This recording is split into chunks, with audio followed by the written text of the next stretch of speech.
My heart was pounding so hard I was sure Mike could hear it from across the room.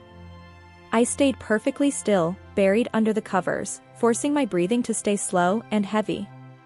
Through the tiny slit of my half-closed eyes, I watched his silhouette moving in the darkness. The clock glowed 2:17 a.m., and there was my own husband, wearing latex gloves and holding a small black bag I had never seen before. A chill crawled up my spine, the kind that warns you your life is about to split in two. 3 hours earlier, I had made the riskiest decision of my life. When Mike handed me my nightly tea, the same tea he had been preparing for me every single night for a month, I forced a soft smile. I thanked him like I always did, pretending everything was normal. But the second he went to brush his teeth, I dumped every drop down the bathroom sink and rinsed the cup clean. Then I climbed into bed and waited. And now, watching him believe I was unconscious, I finally understood the trap I had narrowly escaped. He moved around the room with the calm confidence of someone who had done this many times before. He wasn't trying to be silent, he was trying not to be noticed. Something about that behavior made my stomach twist, as if I were just another step in a routine he had already perfected. The thought that I might not be the first, or that this had been happening much longer than I realized, made me want to scream. But I stayed still. Watching. Learning. It had all begun 3 weeks earlier, though I didn't know it at the time. I thought I was just having a rough patch with my sleep. I'd wake up groggy, sore, my heart racing, my head heavy, as if something had completely knocked me out for hours. Sometimes I'd find myself in strange positions, as if someone had moved me while I couldn't respond. And now, staring at him, everything finally made sense, and that was the most terrifying part. My pajamas would be twisted around my body in ways that didn't make sense, and I had no memory of moving during the night. At first, I blamed stress. Mike had been traveling more for work, selling medical equipment, and I was drowning in deadlines for my design studio. Working from home makes the days bleed into each other, and I thought maybe I was just pushing myself too hard. I wanted to believe that. I really did. But then my sister, Emma, called me on a Tuesday morning, and her voice was tight with worry. "Anna, are you okay? Last night you talked to me and you sounded strange, almost drunk, but you told me you hadn't been drinking." I froze. Because I didn't remember calling her. In fact, I barely remembered anything after drinking my tea and going to bed at 10.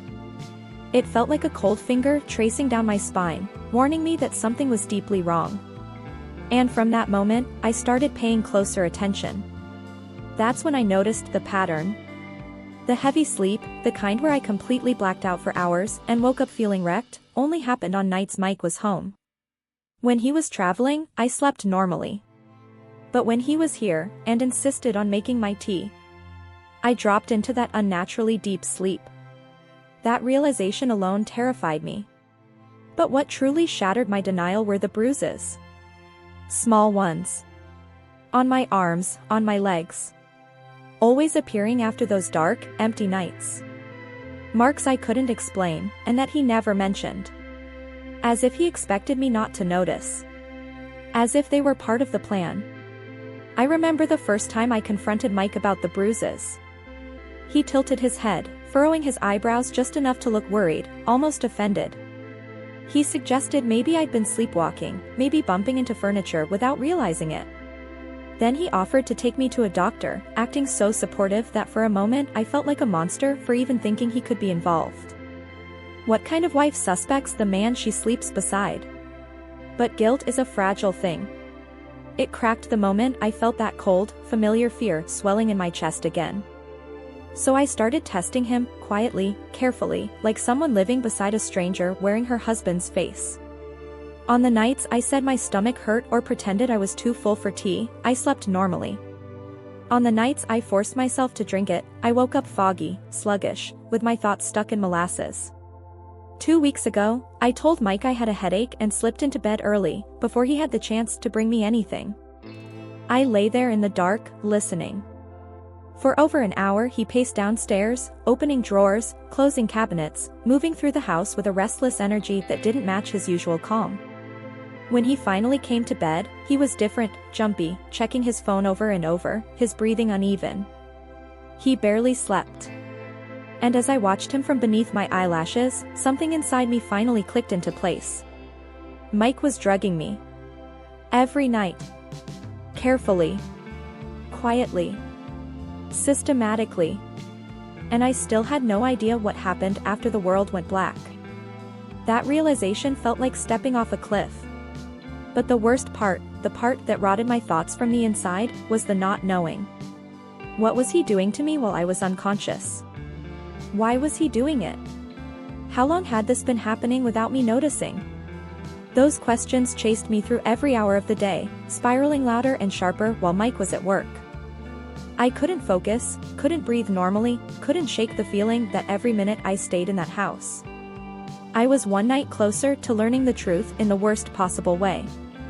I kept imagining myself confronting Mike, demanding the truth, forcing everything into the light, but every time I pictured his face, something in me froze. He hadn't just been acting strange, he'd been tightening his grip on my life piece by piece. Asking where I went. Who I spoke to. Why I didn't answer my phone fast enough.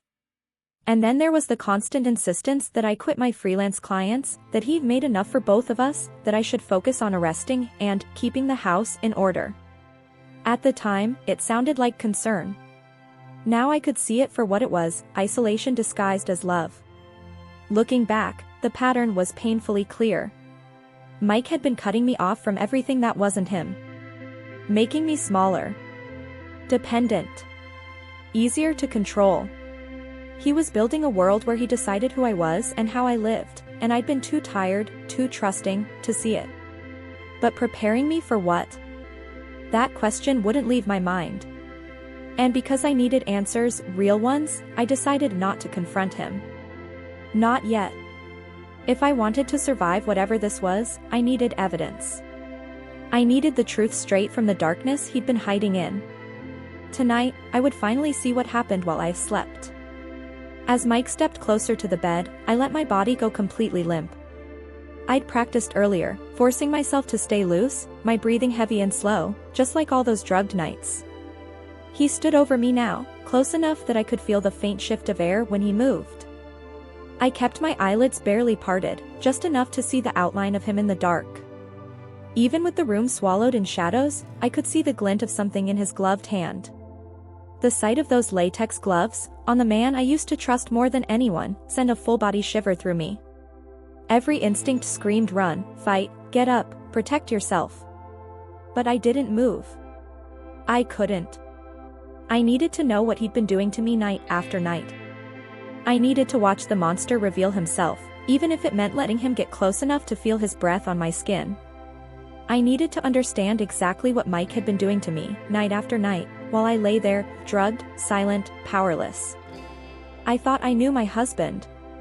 I thought I understood the man I'd married, the man I trusted with every piece of my life. But as I watched him hovering over me in the dark, I felt something inside me break. Whatever he'd been doing behind those latex gloves, it wasn't love. It wasn't concern. It was something far colder, something calculated. And I knew, with terrifying clarity, that once I saw the truth, nothing between us would ever be the same again. The first time it happened, I didn't realize it was happening to me. I blamed myself. It was a Thursday morning in early October, and I woke feeling like I had spent the whole night swimming through mud. My mouth was bone dry, my head throbbed, and when I tried to sit up the room swayed like a ship in a storm. Mike was already dressed, straightening his tie in front of the mirror. He turned toward me with that soft, practiced worry in his voice. "You okay, honey?" I pressed my fingertips to my temples, trying to push through the fog choking my mind. "I think I'm getting sick. I feel awful." He crossed the room and placed his hand on my forehead, a gesture that should have been comforting. Instead, my skin pulled tight beneath his touch, though back then, I told myself it was just the flu coming on. "No fever," he said lightly. "Maybe you're just stressed about that big project." And he wasn't wrong. I was buried in a massive rebranding campaign for a local restaurant chain, working late nights and pushing myself into exhaustion. Stress seemed like the obvious explanation. And God, I wanted it to be the explanation. I clung to it. Because the truth, that the man tying his tie and kissing my forehead goodbye was slowly poisoning me, was too horrifying to even imagine. Not yet. Not then. I wasn't ready to see him clearly. Mike kissed my forehead and told me to take it easy, maybe take the day off and rest. But the strange thing was, by noon, I felt completely fine. The grogginess faded, the headache vanished, and my energy snapped back like nothing had happened. I even managed to get several solid hours of work done on my project, almost feeling proud of myself for pushing through what I thought had been a rough morning. By evening, I had nearly forgotten how awful I'd felt. That night, Mike brought me a cup of chamomile tea, just like he had every night for the past few weeks. He said it helped me relax, helped me sleep, helped me manage all the stress. The tea was warm, sweet, soothing, gentle in a way life rarely was. And every night, I thanked him for taking such good care of me. Within an hour of drinking it, the drowsiness would hit, heavy and sudden, and I'd crawl into bed, asleep almost instantly. The pattern repeated for over a week. Each morning I woke feeling awful, dragged myself through the day until the fog gradually lifted, drank my tea at night, and slipped into that unnaturally deep sleep again. When I mentioned the cycle to Mike, he suggested maybe I was overworking, maybe staying up too late, maybe my diet was off. He had an explanation for everything. Everything changed the night Emma called. I was sitting in bed, finishing up some logo designs while Mike was in the shower. My phone buzzed, and Emma's name lit up the screen. I always loved hearing from my little sister. We'd grown closer after losing our parents in that horrible car accident 2 years ago. We were still learning how to live without them, still trying to be each other's anchor. So when she called, I answered immediately, not knowing that conversation would be the first crack in the nightmare I'd been sleeping through. "Hey, Emma," I answered, balancing the phone between my ear and shoulder while I continued working.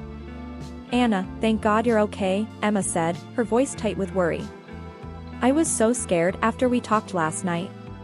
You sounded strange. Like you were drunk or on medication or something. I almost drove over to check on you." I stopped typing, finally giving her my full attention. "What do you mean? We didn't talk last night." There was a long pause. "Anna, we talked for almost an hour. You called me around 11:30. Don't you remember?" My blood ran cold. I had no memory of calling Emma the night before.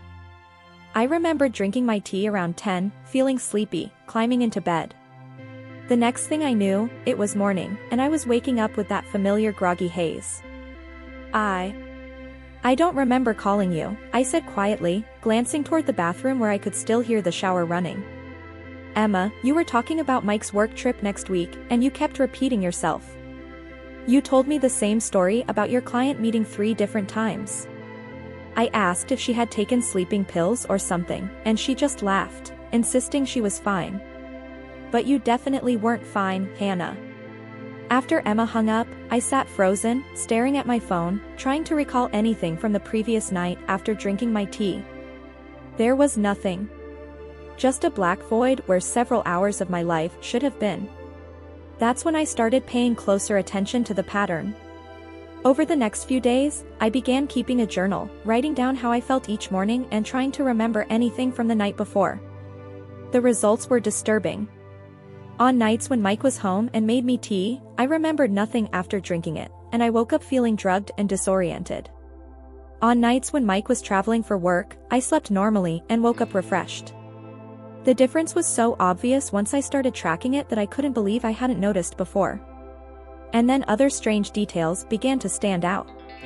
Sometimes I would wake up with my pajamas on backwards, or with my hair in a state that didn't match a normal night's sleep. Once, I found my phone on Mike's side of the bed when I was certain I had left it on my nightstand. Another time, I woke up with my wedding ring on the wrong finger. The bruises started appearing around that same time, small round marks on my upper arms shaped like fingerprints, and a perfectly rectangular bruise on my hip, like I'd been pressed against the edge of something. When I asked Mike about them, he looked genuinely puzzled and concerned. "Maybe you're sleepwalking," he suggested. "My mom used to when she was stressed. She'd bump into furniture and not remember in the morning." It sounded reasonable, but something about his explanation didn't sit right with me. I had never sleepwalked before, not even as a child, and the bruises didn't look like the kind you'd get from bumping into furniture. I started researching sleep disorders and sleepwalking online. But I also found myself reading about date rape drugs and their effects. The symptoms matched mine perfectly: memory loss, grogginess, disorientation, and physical signs of things happening while unconscious. But this was Mike, my husband of 4 years. The man who brought me coffee in bed every morning and rubbed my feet after long days. The man who held me while I cried after losing my parents, who proposed to me on the beach where we had our first date. How could I even think such horrible things about him? I decided to test my theory in small ways. One night, I told Mike I had eaten too much dinner and my stomach felt upset, so I didn't want any tea. He seemed disappointed but said he understood. That night, I slept normally and woke up feeling completely fine. A few nights later, I told him I had a headache and needed to go to bed early, before our usual tea time. Mike offered to bring the tea upstairs, but I said the smell might make my headache worse. Again, I slept normally, but Mike's behavior on those nights was strange. He seemed restless and agitated, checking his phone constantly and staying up much later than usual. On the nights when I did drink the tea, he would go to bed at the same time as me and seemed much more relaxed. The final test came last week. I told Mike I was feeling nauseous and asked if he could make me some ginger tea instead of chamomile.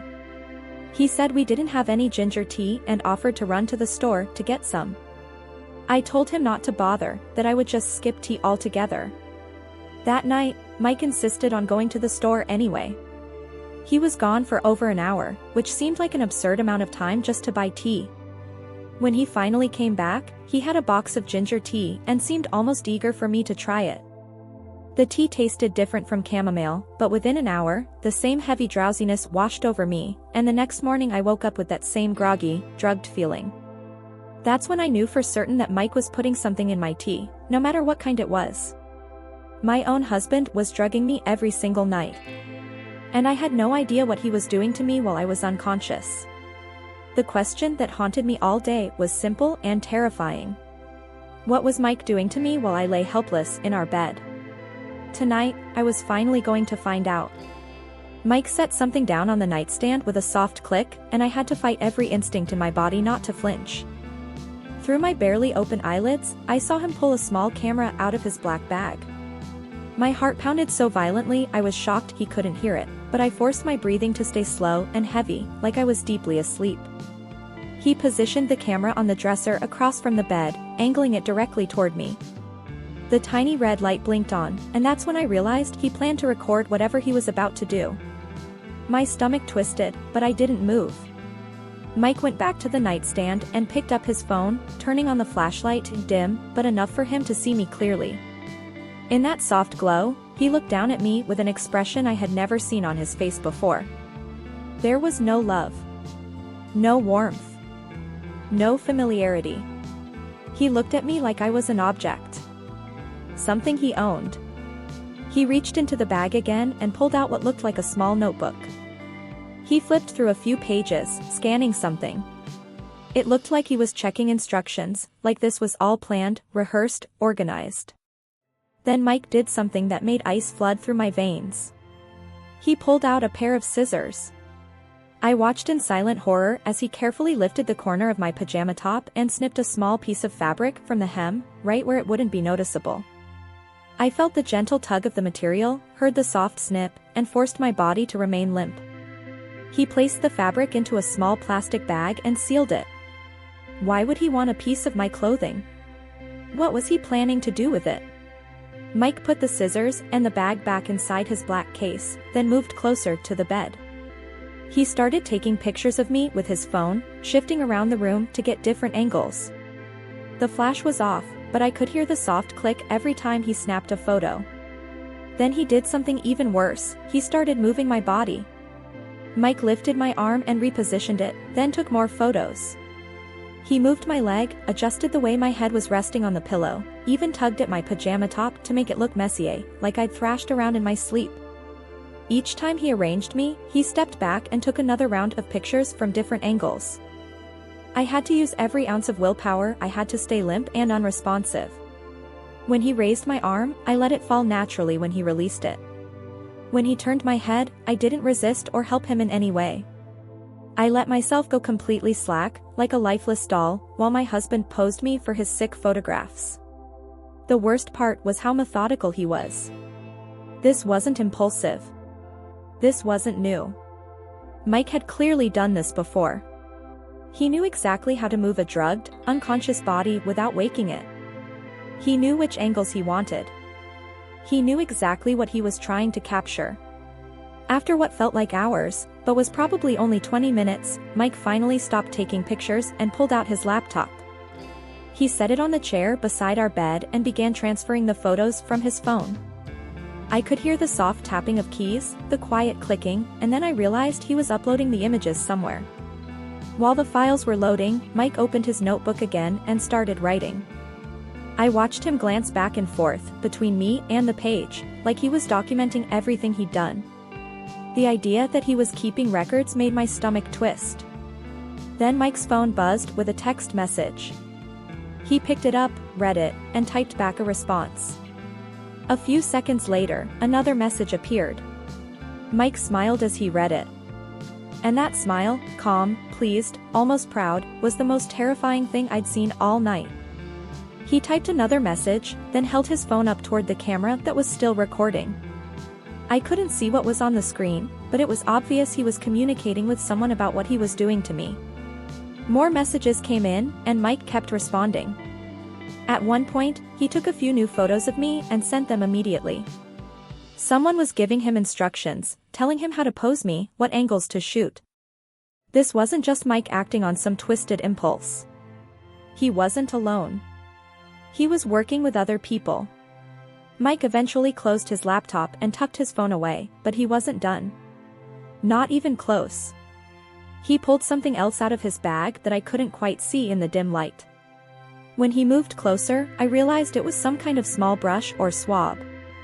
He used it to collect something from my skin, then sealed the swab inside another small plastic bag. He repeated the process in several different spots, always careful not to wake me. I had no idea what he was collecting, or why, but the clinical precision of it made my stomach twist. It reminded me of how evidence is gathered at crime scenes. Finally, Mike began packing up his equipment. He put the camera, the laptop, the sealed bags, and the notebook back into his black bag. He took one final picture of me with his phone, then reached over and shut off the camera on the dresser. But before he left the room, Mike did something that almost made me gasp out loud. He leaned down and kissed my forehead, softly, tenderly, exactly the way he did every morning before leaving for work. "Sweet dreams, Anna," he whispered.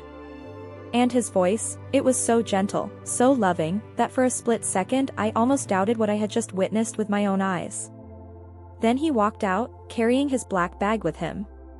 I heard him go downstairs, and a few minutes later, the front door opened and closed quietly. Mike had left the house at nearly 3 in the morning, probably to meet whoever he had been texting. I lay there in the darkness, my whole body shaking now that I was finally alone. What I had just witnessed was so much worse than anything I had imagined. Mike wasn't just drugging me. He was photographing me, collecting samples from my body, keeping detailed records, and sharing everything with other people. I wasn't just his victim. I was his product. The sound of Mike's car pulling out of the driveway was the most beautiful sound I had ever heard. I waited another 10 minutes, counting every second before I finally allowed myself to move. My whole body was stiff from lying so still for so long, and my hands were shaking as I pushed myself upright in the bed. I had to move fast. Mike had told me he was leaving for a 3-day business trip to Chicago, which meant I had maybe 6 hours before he realized he'd forgotten something and came back home. He always forgot something when he traveled. The first thing I did was search our bedroom. I knew Mike kept his real laptop hidden somewhere because the one he had used last night wasn't the same one he used for work. I found it in a locked briefcase under our bed, but the lock was just a simple combination lock. I tried our anniversary date, and it clicked open immediately. Mike's laptop was still logged in, probably because he had been in such a hurry to leave. What I found on it made my stomach churn, but I forced myself to keep going. I needed evidence of what he had been doing to me. There were hundreds of photos and videos organized into folders by date. The oldest folder was labeled with a date from 8 months ago, which meant Mike had been doing this to me for much longer than I had realized. Some of the photos showed me sleeping normally, but others captured me posed in ways that made me feel violated and dirty. The worst part? I wasn't the only victim. There were folders with other women's names on them: Jennifer, Patricia, Michelle, at least 6 different women, all with dozens of photos and videos. Some of the folders went back years. I opened Jennifer's folder first. The photos showed a blonde woman in her 30s, photographed in the same way Mike had been photographing me. But Jennifer's folder had a subfolder labeled Final Session, and my blood ran cold. The photos inside showed her looking much thinner and sicker than in the earlier pictures. Patricia's folder had the same thing. So did Michelle's. All the women looked healthy in their early photos, but the later pictures showed them weak, ill, drained. What was Mike doing to these women? What had happened to them? I found my answer in a document labeled Client Communications. Mike had been selling access to live video feeds of unconscious women to paying customers online. The clients could request specific poses, specific clothing, even specific things to be done to the women while they were drugged. Mike was running some kind of sick business, and I was his latest product. The document showed that Mike charged different rates for different services. Basic photo sessions were the cheapest. Live video feeds cost more. And there was something called premium services that cost the most, but the document didn't explain what that meant. I found out when I opened Mike's email account. There were messages going back months between him and his customers, discussing what they wanted to see and how much they were willing to pay. Some of the requests were so disturbing I had to stop reading. But the most terrifying thing I found was an email from just 2 days ago.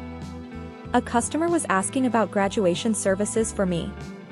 And Mike had responded that I was almost ready, and that he would begin the final phase soon. I didn't know what the final phase meant, but based on what had happened to the other women, I knew it couldn't be good. I copied everything I could find onto a flash drive, then started looking for Mike's phone records. He had been using a second phone for his business, and I found the bills hidden in his desk drawer. The records showed calls and texts to numbers all over the country, usually late at night. One number appeared more frequently than the others, with calls almost every day for the past month. I wrote down all the numbers along with the dates and times of the calls. Then I found Mike's notebook, the same one he had been writing in the night before. It was hidden in his sock drawer, and reading it made me understand just how much danger I was in. Mike had been keeping detailed records of everything he did to me. He recorded what drugs he gave me, how long I stayed unconscious, how I reacted to different doses. He noted which poses and scenarios his customers requested most often. He even wrote down things like what I ate for dinner and how that affected how deeply I slept. But the most chilling entries were from the past week. Mike had written that several customers were asking about permanent access to me and that he was considering transitioning to the final service level. He had also noted that I was becoming suspicious and that he might need to accelerate the timeline. I realized that Mike had been planning to do something permanent to me, something that would give his customers complete access. Looking at what had happened to the other women, I was terrified that if permanent meant I would disappear entirely. I took pictures of every page in the notebook with my phone, then put everything back exactly where I found it. Mike couldn't know that I had discovered his secret, at least not yet. But I couldn't handle this alone. I needed help, and I needed it fast. Mike would be back in 3 days, and based on his notebook entries, I didn't think I had much time before he moved on to whatever the final phase was. I called Emma first, but it went straight to voicemail. She was working a night shift at the hospital and wouldn't be available until morning. I left her a message, asking her to call me as soon as possible, stressing that it was an emergency. Then I thought about Mr. Peterson, our elderly neighbor. He was always sitting on his front porch, watching the neighborhood. If Mike had been doing strange things at night, maybe Mr. Peterson had noticed. I looked out our bedroom window and saw a light on in Mr. Peterson's kitchen. It was almost 5 o'clock in the morning, but he was an early riser. Maybe he would be willing to talk to me. I had to take the chance. I was running out of time, and I needed someone to believe me about what Mike was doing. I grabbed the flash drive with all of Mike's files and headed for the front door. Mr. Peterson answered his door in his bathrobe, looking concerned when he saw me standing on his porch at 5 o'clock in the morning. I must have looked terrible because he immediately invited me inside and offered me coffee. "Anna, dear, what's wrong? You look like you've seen a ghost." I sat at his kitchen table, my hands shaking as I tried to figure out how to explain what I had discovered. How do you tell someone your husband has been drugging you and selling photos of your unconscious body to strangers online? "Mr. Peterson, I need to ask you something, and I need you to be completely honest with me. Have you noticed anything strange happening at our house at night? Anything unusual with Mike?" Mr. Peterson's expression grew serious. He poured himself a cup of coffee and sat down across from me. "Anna, I've been wondering when you were going to ask me that question." My heart stopped. "What do you mean?" "I've been watching Mike come and go at all hours of the night for months now. Sometimes he leaves the house around 2 or 3 in the morning and doesn't come back until dawn. Other times he has visitors who park down the street and walk to your house in the dark." I felt sick. "Why didn't you say anything?" "Mike told me you were having severe sleep problems, that you were taking strong medication that made you sleep very deeply. He said your doctor advised him to check on you throughout the night, and sometimes he had to take you to emergency medical appointments. He asked me not to mention it to you because you were embarrassed about your condition." Mike had been covering his tracks perfectly, making sure that if anyone noticed his strange behavior, he already had an innocent explanation ready. But Mr. Peterson was sharper than Mike had given him credit for. But something about his story had never sat right with me. Mr. Peterson continued, "You've always seemed perfectly healthy to me, and I've never once seen an ambulance or any kind of medical transport at your house. And Mike's visitors definitely didn't look like medical professionals." I pulled out my phone and showed Mr. Peterson some of the photos I had taken of Mike's notebook. His face went pale as he read the entries. "Dear God, Anna, we need to call the police right now." But when we called 911, the dispatcher seemed skeptical. A woman claiming her husband was drugging her and taking photos while she slept sounded more like a domestic dispute than an active emergency. They said they would send an officer when one became available, but it might take several hours. "That's not good enough," Mr. Peterson said after I hung up. "Mike could come back at any time." That's when Emma finally called me back. I had never been so relieved to hear my sister's voice. "Anna, I got your message. What's going on?" I explained everything to Emma, from the drug tea to what I had found on Mike's computer. She listened without interrupting, and when I finished, she was silent for a long moment. "I'm coming over right now," she finally said. "And I'm bringing someone with me." An hour later, Emma arrived with Detective Martinez, a friend of hers from the hospital who specialized in cases involving drug-related crimes and sexual assault. Detective Martinez took one look at the evidence I had collected and immediately called for backup. "This is much bigger than just what Mike was doing to you," she explained as we waited for the other officers to arrive. "Based on what you found, he's been running a criminal enterprise for years. We're going to need to coordinate with other jurisdictions to track down all of his victims." The police set up surveillance on our house and traced the phone numbers I had found in Mike's records. Within hours, they had identified several other men in different states who were part of Mike's network. They were all being arrested simultaneously, but Mike was still out there, and he was supposed to come home that evening. Detective Martinez decided to set a trap. They would let Mike return home as planned, but the house would be surrounded by police officers. They wanted to catch him in the act of trying to drug me again, which would give them the strongest possible case against him. I was terrified, but I knew it was the only way to make sure Mike couldn't hurt me or anyone else ever again. That evening, I sat in our living room with a wire hidden under my shirt, waiting for Mike to come home. Police officers were positioned all around the house, but I still felt scared and completely alone. Mike walked through the front door at exactly 7 p.m., carrying flowers and a box of my favorite chocolates. He kissed me hello and asked about my day, acting like the loving husband he had pretended to be for so long. "I missed you," he said. And for a moment, I almost believed him.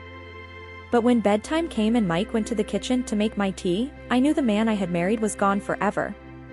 He brought me the cup with the same gentle smile he always wore, and I pretended to drink it just like I had 2 nights before.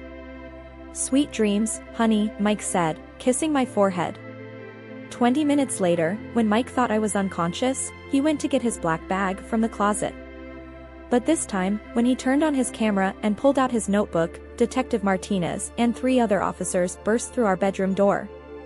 Mike's face went white as the officers surrounded him. He looked at me lying in bed, then at the police, then back at me. That's when he realized I was awake, that I had been awake the whole time. "You knew," he whispered. And for the first time since I had known him, Mike looked genuinely afraid. "I knew," I said, sitting up in bed.